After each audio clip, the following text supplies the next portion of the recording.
Hey YouTube, just had a wee bit of a change of plan there. I've kind of, the orange amps have been multiplying a little bit the last couple of days. This is, what's it called again?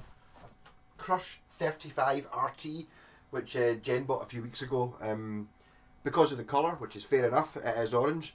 My pal, I was raving about my TH30. I really like that amp the other day, and I was like, I shot my tiny tenor. So I've got that as well, and I was sitting there, it was earlier on, I was sitting there going, it'd be cool if I had an orange guitar, and I was like, this has been hanging on the wall, this is the one, this is Trump Orange, and I have recently, I've basically finished it now. I kind of did the same as what I did with the Corker, the other American handmade one-off guitar. It was a few years old, this one was totally fresh, although I think he built the neck a few years ago, but it takes a while for things to settle in and get used to, coming from a different climate and all that as well. So basically just kind of sort of breaking them in for taking, give it a couple of months. It's probably been more than a couple of months I've had this. And then give it the proper adjustments and all that, because everyone will have settled. And just on Friday there, I got Elixir strings for this. So I put 10s on it, which has made a big difference. So basically I'm just all over this guitar just now. So the first part of my orange video is just going to be telling you about the guitar I will be using for the orange video. I will be using my black orange, the TH30, just now. I'm not 100% sure that maybe, because I've always bitched about that. I wish I had an orange. Why is it black? It's quite rare to get a black orange. And I was like, I wish I had an orange one. But see, actually just sitting there last night, is kind of looking at it and going, I think I might prefer it. I maybe prefer it in black. There was actually even a thought of going to swap with someone. I remember seeing one of them for sale, like the orange coloured one, for sale in Facebook Marketplace, and thinking, I could just say to the guy, do you want to swap over? You've had it for sale for a week. Do you want to just swap it, and you might be able to sell the black one easier because it's rarer? And then my thoughts were, no, I really like that one. And it would be just typical if you did that, just for something as stupid as changing the colour of it. Get one that maybe has issues or something goes on it. Even if it's a year later the valves go, you're just going to go, oh bastard, I bet you the valves never went in the black one. So that's why I didn't do it. Yeah, so now got 10s on this guitar, which was a good choice, because this is a Gibson scale. So going by tensions, apparently, I don't know how true this is, I've read it somewhere. Oh god, I'm wearing the Rush t-shirt. Yes, I've got a Rush t-shirt. Yes, I do like Rush, but no, I don't know every single album, every single song, and all the timings and all the instruments that were used in all of them. But I do like Hemispheres, it's awesome, and I can quite happily listen to bits and bobs, but I'm not a Rush fan, as in I don't have any Rush tattoos or anything. Yeah, where was I? Talking pish probably. Yeah, so it's a Gibson scale. It's got sort of Fender neck, so it's basically very similar to the BC Rich of that era. We're the same. So you get like the neck, the actual neck is the same length as a Strat neck, right? The actual physical, this piece of wood is the same length as a Strat neck, but it's in a different place, and because the bridge is closer, you can get 24 frets in instead of just 21. Basically, is how it works. So you could put this. No, you couldn't. Yes, you could. No, you couldn't. Yeah, that's something I could actually just test right now. I don't know. Could you use it as a conversion? I don't know if it'd be like the right neck bucket. So from the 24th fret, from the end of the fingerboard, it's like 150 mil, 152 mil to get to the saddle. So on a normal scale, it's 100 and. No, you do have to move the bridge. So you can put this neck on, but if you were putting it on a telly or something, you'd have to move the bridge 10 mil that way. Not that easy, so you can't actually get a neck conversion. You can make the neck fit, but you have to move the bridge. So tensions, 10s on a Gibson scale are the same tension as 9s on a Fender scale, which I think is what's happening. I think this was just. I went to 9s on everything about a year ago or something like that, and I now actually think it's actually easier to play heavier strings because you don't have to be, you get more to grip onto. Do you know what I mean? You don't have to be as accurate. I mean, I know a lot of people say, oh, it's all for the tone and to make them louder and stuff, but I'm thinking more along the lines of if you're doing a bend and it's dead light, it's easier, you know, maybe having bass player hands, bass player fingers, or something to do with it. It's actually easier to play harder ones. I think that's why I was getting on so well with that wee. Or I still am. I need to get a hook on the wall for the wee Tirada acoustic, because I'd been doing all this, you know, this all that crap, and I found I was actually able to do it in the acoustic. It's like, oh, and I think in some ways it was kind of easier because the action was a bit higher, so you didn't have to be as accurate. It was easier to play it so it didn't buzz, kind of thing.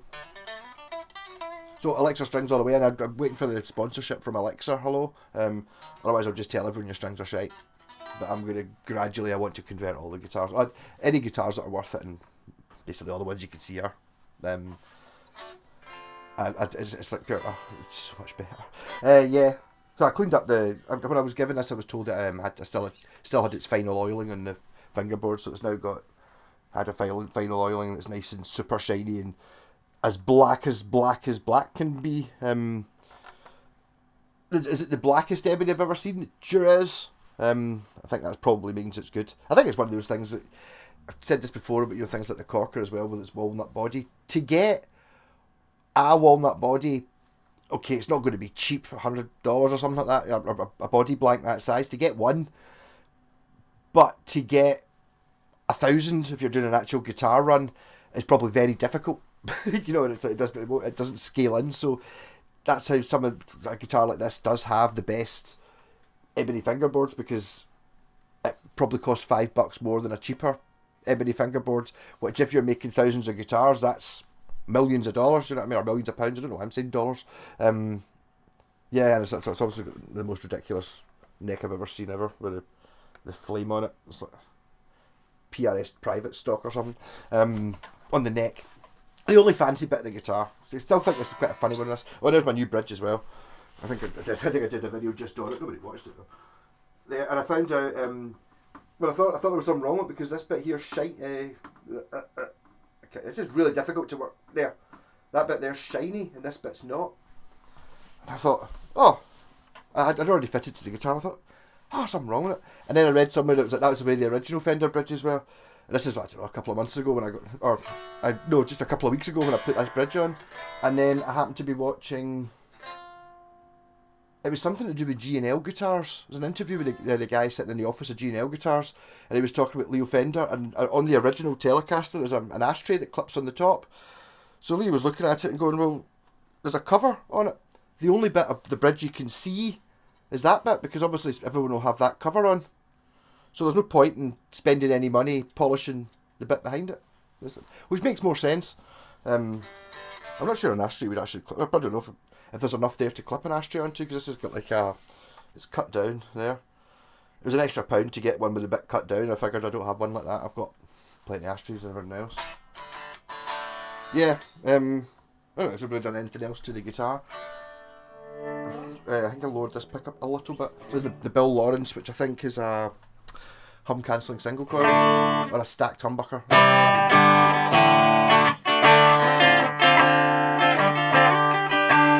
And we're going for pure tone here, guitar straight into the amp. It is running through the tuner and through about half a dozen pedals that are all off. True bypass ones.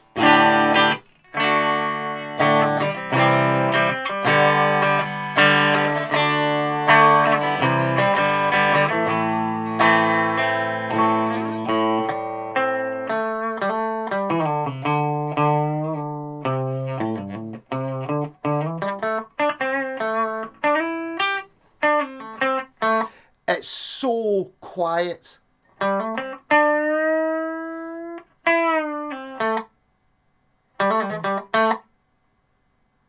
It's ridiculous. It's just, I think that's just what you get when you start getting up to the hand-built guitars. You just end up with this. It's almost like I was actually thinking of doing a comparison. What I've done on it. That Fasley Music Master guitar, which actually has quite a lot of things in common with it. It's kind of the sort of slightly offset shape, and it's the not finished. Well, it's got like sort of rubbed in. Well, it's just got Trump orange stuff rubbed into it, but it doesn't have like a coating on it. That's why it's sort of satin. I'm thinking that basically if you were learning, you're better off with that, because this one, maybe not for learners, not be fine for learners, but see when you got to intermediate, this is it's unforgiving. but that's because it can be done. It can be so clean. You know what I mean? There's a case for having guitars that are dirty, and you get guitars that are just, it's like pure, oh, you know, you kind of almost have to work your way into them, because if you make a mistake, it shows it up. Oh yes, you can't hide anything. Because I don't know, and it's like, pal Ronnie was talking about this with acoustics, but his girlfriend asked him what what's the difference between a good one? He's just given 10 of them. I don't know between the good ones and bad ones. It's like, he's noticed that all the strings are the same volume. You're like, aye. So all the strings are the same volume, and they're kind of the same volume regardless of where in the guitar you are, which you don't tend to get on cheaper guitars. It's one of those things that it just comes across as, oh, it's not as good. Do you know what I mean? Or the other way around. Oh, this guitar's just better, and it's like, wee things like that are, and that's an entirely acoustic thing, or like, I suppose it's entirely mechanical. How good the frets are, how much it resonates, and all that. It's so precise.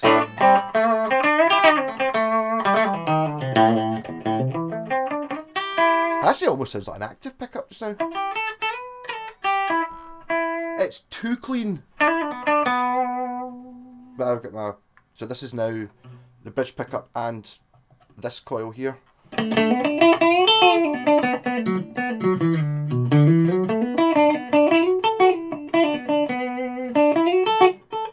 I really want to get my Carrollton amp fixed. Actually, I need to. I think I broke it when I tried to fix it before, so I think I've got one more thing to try, and I may just get Ollie to fix it. But I think this guitar would sound fantastic to it. Just like pure extreme cleans. And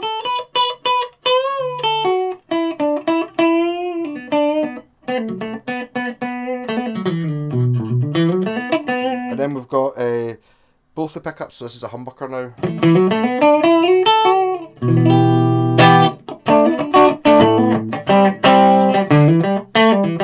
And then it's now just the next single coil, that one.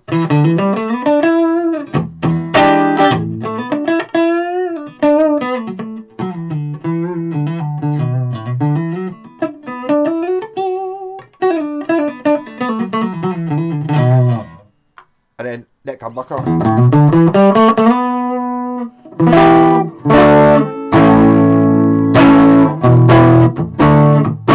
So I can just overload the clean channel with it. That was kind of intentional, choosing this layout, because I really liked it on this guitar, the old CSL Telecaster, having a really, really thin and trebly bridge pickup, and I really, well, to be honest, overly thin and trebly bridge pickup, overly woofery and muddy neck pickup, but been able to blend the two together, like, oh yeah. So that's kind of what was going with this. I also wanted to do something a little bit different. The thing is, the pickups are kind of are both that way as well, which gives it a different thing. If you look at it where the bridge is, this is the way it was routed. The bridge pickup's much closer to the saddles. It's like my pinky away, whereas on that one it's my thumb away. These are technical measurements, so you look them up. I've not Googled. So the bridge, the pickup is, 5mm, closer to the bridge, and because this is not this is a 24 fret neck, so if you go to the 22nd fret there, that is where the pickup in a Les Paul is there. So it's kind of a whole pickup in, so both the pickups are in weird positions. But I like it. It makes it something different. It was kind of intentional. The way I was thinking, what's the point of having a guitar that sounds the same as some of the other ones you've got? This is also a guitar that I got to sort of spec myself. Well, I spec the colour, Trump Orange. I spec what kind of hardware was going in it. I wanted the Telecaster plate and ashtray bridge and humbucker in the neck. And that was it. But and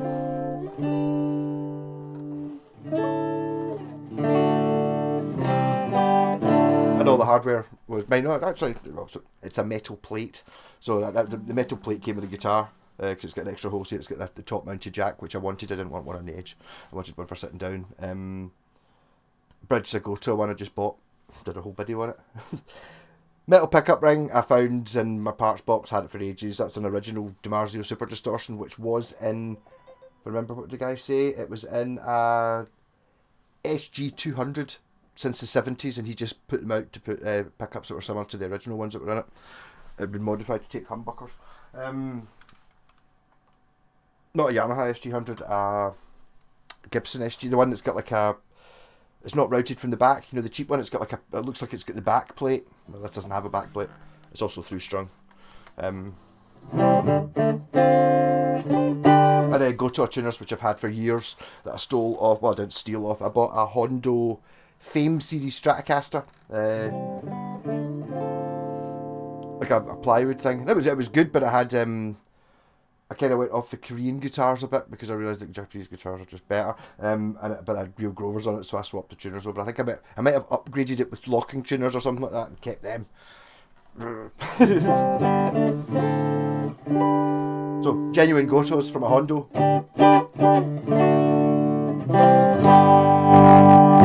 And I've not even touched my Eddie Van Halen tone control.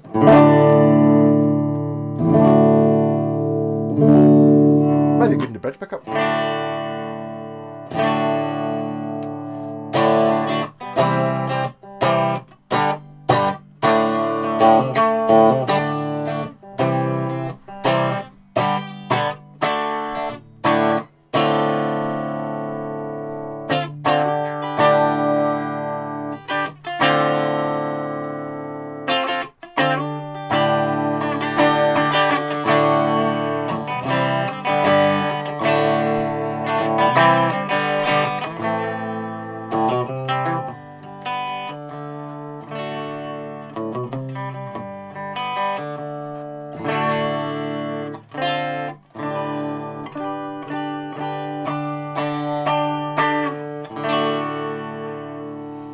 Yeah, I need to play this a hell of a lot more.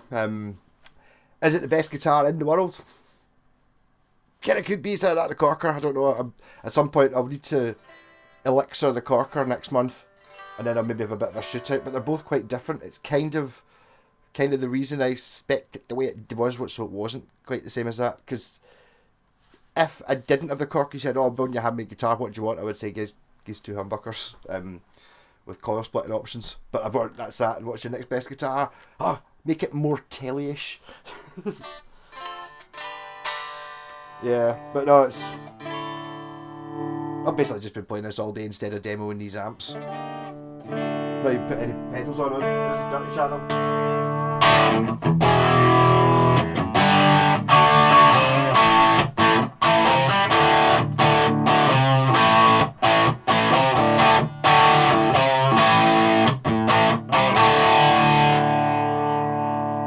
And the mix between the two pickups, so there's the bridge pickup on full bung and full tone.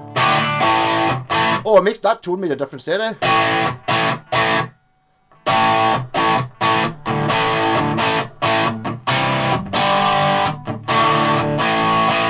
Actually, I might actually have a tone control I'm going to use. That would be really good if this only had one pickup.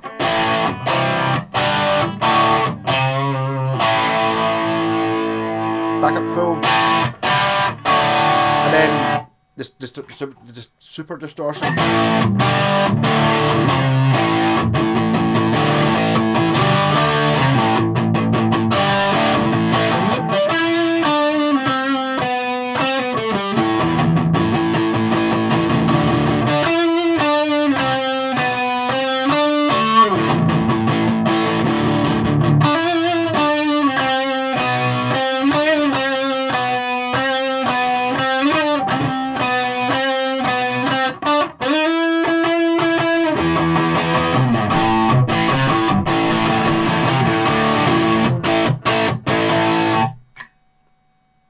Bridge.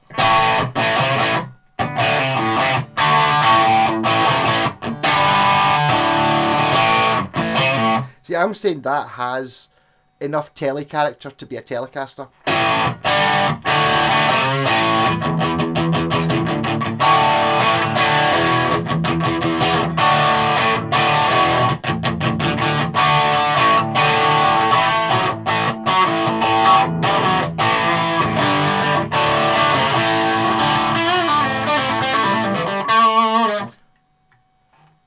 and 2 middle positions. Maybe that tone would help here.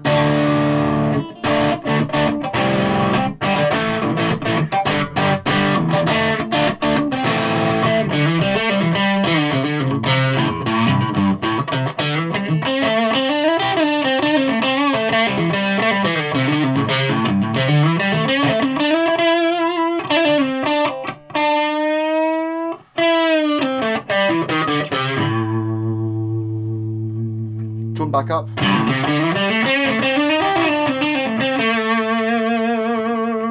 Middle position, which is the full humbucker. Yeah, I think I've actually got that set quite well. It's like the heights in relation. This is actually this one. If I wanted to lower it, I think I'd have to go in and put more springs in. It doesn't go low enough. But I think where it is just now, this one's also fixed. This is actually just screwed hard into the body. The pickup ring's just there for aesthetics. So it's like kind of, to get individually, they're not badly matched.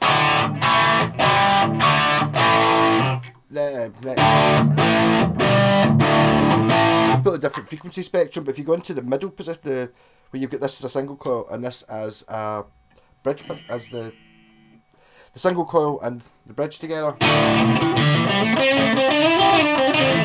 I would say the single coil, the bridge pickup is overpowering, is louder than the single in the neck. But if you go into the middle position where this is a humbucker,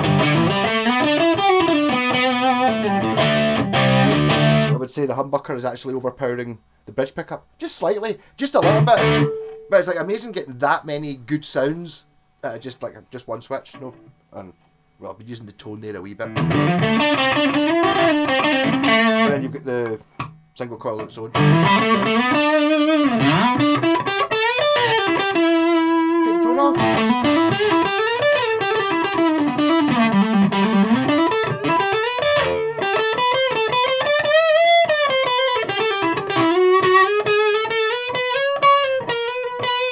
Totally really bizarre having a 24 frets on a. Well, it feels like a Fender. It doesn't feel short. I say it's Gibson's. It doesn't feel like that. It feels 100% like a Fender.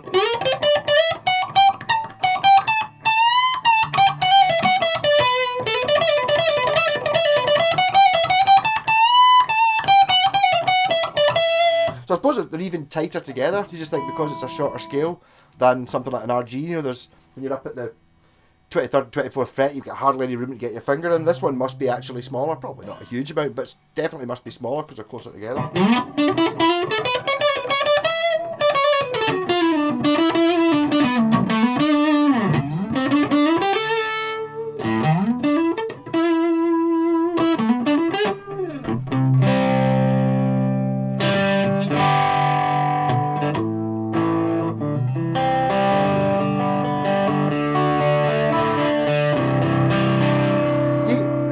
Some of these guitars, they've got their own thing for cutting through the mix. That might be something to do with this equal volume between the strings. Now, that's quite a distorted sound,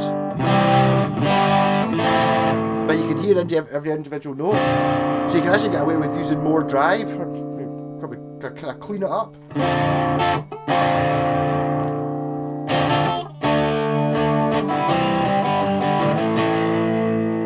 But I mean, the amp's sexy.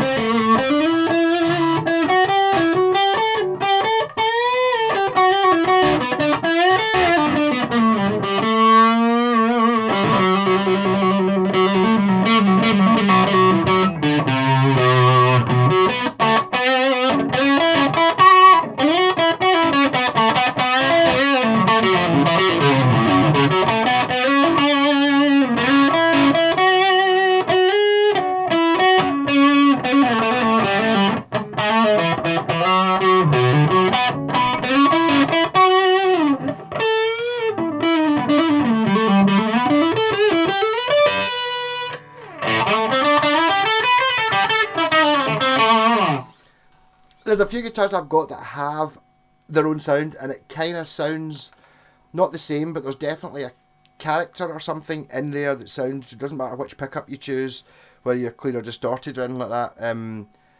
The guitar sounds has a character sound. The Corker has it, my Schecter Telly has it.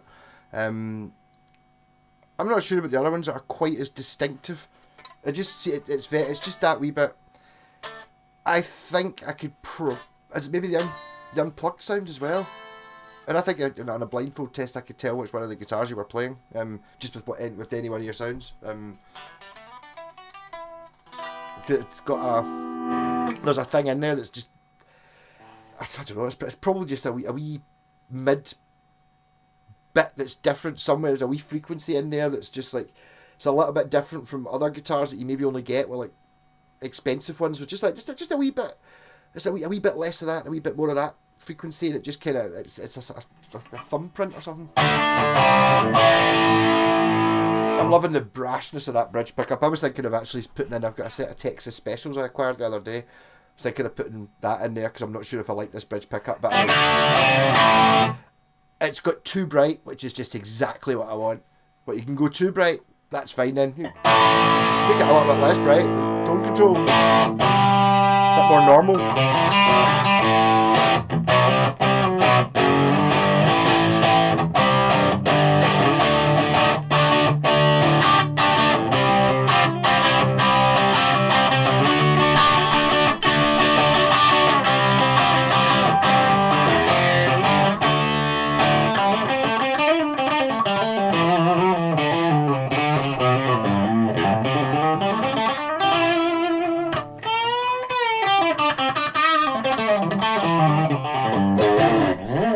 Yeah, I haven't mentioned the switch tip that I've had for years. I can't remember what I pinched it off. It's like an old 70s one, and I thought, that's amazing.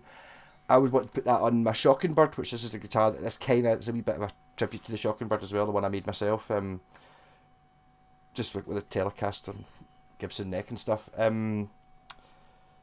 But it's only got one pickup, so it's got an air vent there instead of having a switch, because I was always sitting there thinking, am I going to put a P90 in the neck of that? And I still haven't done it, and I still might never do it, and I might just build another one so I can put the P90 in the neck. And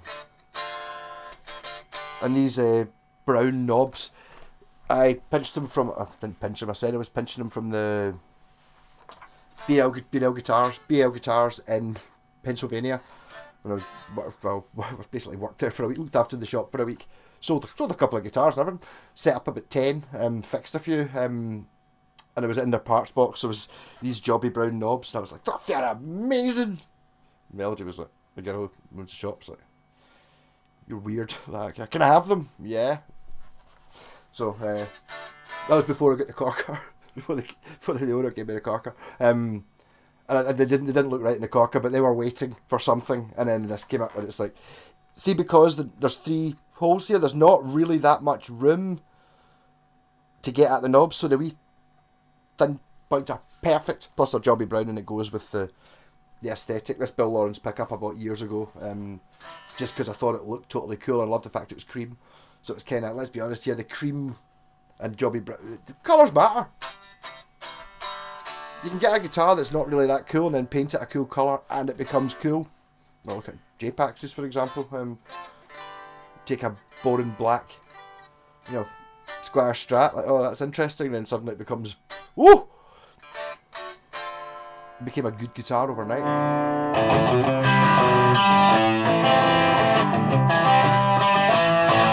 Oh, I respect those. This is another talk about this guitar, sorry. Those are the tuner, the string trees I like best as well. They look very much like the Fender ones you get on the Strat Plus and all that, but you just get them from China. They're like £2 or something like that. I just like those ones best. You do have to drill 2 holes for them though, because there's one for the screw and then there's one for a sort of locating pin to stop it spinning. And the neck, it's doing its best to put me off. In some ways, it's actually quite a good idea, because I've always talked about the bit you can see in a guitar is the top of the headstock. So I've got like a few that I've got like a glittery.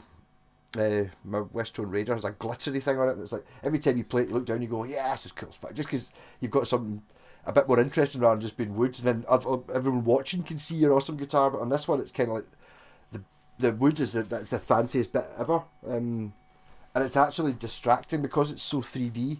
Kind of look at it, you're like, whoa! but it does have glow in the dark side fret markers.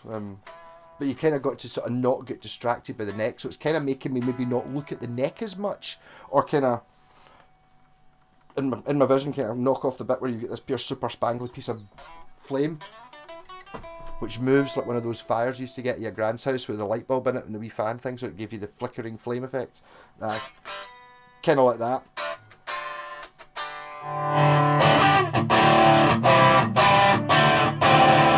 Yeah, so I've got next videos. Well, this is half an hour long. Sorry. Have a look at the Tiny Terror. I'm going to have to compare. Well, I'm going to compare both these amps to this, to the amp I've already got, the one I know, because they're not that different. And this, being a 30-watt orange, is not that. The controls are similar, and I have played through it at Jen's, and I now think I know. I think I could tell an orange amp. When I got that one, it's always got a very distinctive distortion. It's like, to be honest, I never really used the distortion channel. I'm just now, but you can kind of hear it. There's again, that frequency thing. There's an EQ curve or a certain amount of fuzziness or whatever it is. It's kind of unique to orange. Which you hear, it's like your modelling amps and stuff like that. It is noticeably sometimes like a bit like that. I mean, that Vox modelling amp, I was surprised. I couldn't believe how close the Vox sounds were, and it's the same like the Roland Cube with the jazz chorus sound. The jazz chorus is pure amazing. It could approximate the Marshall and all that other stuff. They're not as good at that, but they're on their own one, just like their own distinctive EQ thing. The wee orange isn't a modelling amp, no. It's a real amp. But the Orange Crush, I think people gig with them. I think it's a giggable amp, but it could be. The one for this would be is this. These things are expensive. Unless you swap them for your SG, but you're meant to spend more on your guitar than you do on your amp. But I mean, I don't think anyone does that. I can see in an emergency situation you want a gigging amp, but I mean, if I had an amp, it would be that one. That's the one. I think. Obviously, it's not as a soft tech because it's rare and fantastic as well, but that's just like a nice compromise. You've got a 12-inch speaker. That's only a 10, I think, but probably a 10th of the price, something like that. So if it kind of does the job at all, it's a win. And the Tiny Terror, which I was actually really surprised at how, in fact, it's not tiny at all. It's like it's just the same size as that amp, apart from because it's this has got more knobs on it, it's that much wider, but you could just put that in a head unit, like that, and it would be basically, okay, not going to be as wide. It would probably fit if you take the wood and the plywood frame on it. It would probably fit in that. So it's basically just the same size. What's tiny about it? Let's find out. Next video. Sorry that one took so long to get through. Maybe I'm in a talkative mood. I talk so long, man. Got to turn the cursor back on again. Rock on! The Kraken by Dave Vaughan. The only one in the world that looks like this. There's a bass. Jen's got a bass. This shape, but it's a bass. Does it have the ebony fingerboard? It does. Jen's also got the prototype version, which is made for the lady. Lube cuts. A bit lighter than this. It doesn't have the ebony. It's a Fender scale, and doesn't have the Telecaster control plate. And there is one actual model, proper one, which has a P90, a Seymour Duncan P90 in the neck. It's a Seymour Duncan thing in the bridge as well, humbucker, a JB, and it's a hard tail, and it's been J-Packed paint job, the. If you don't know J-Packs, then where have you been? It's the new worldwide trend. Yeah, so there's 4 anything like this, but none of them are like this. One off. Rock on!